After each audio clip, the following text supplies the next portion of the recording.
មានក្តីមេត្តាចំពោះរូបខ្ញុំទោះជាបាក់បា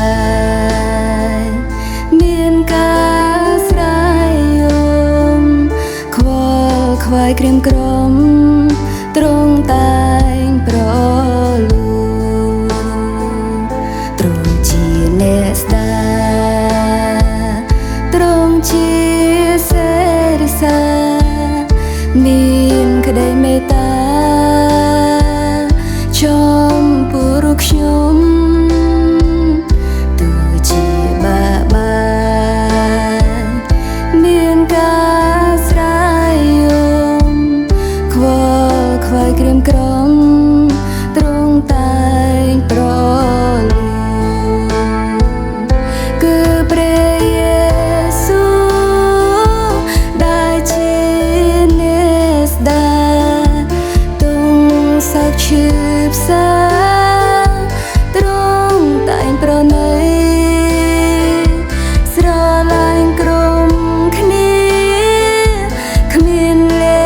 ក្ខខណ្ឌអ្វីទ្រង់ត្រកងបីពេលខ្ញុំទន់ខ្សោ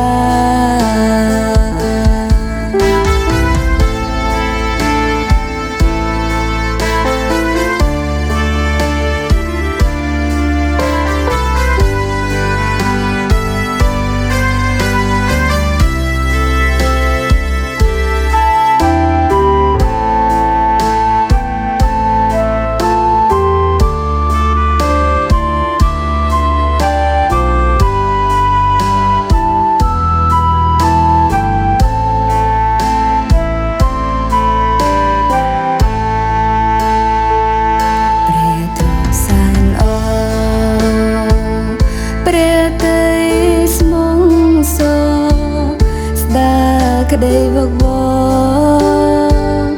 ឲ្យល្អប្រពៃមានក្តីសប្បុរសគ្រប់ឈុនប្រស្រីទ្រង់ស្ដាយលោកីដោយក្តីស្រឡាញ់ទ្រង់ស្ដាយលោកីដោយក្តីស្រ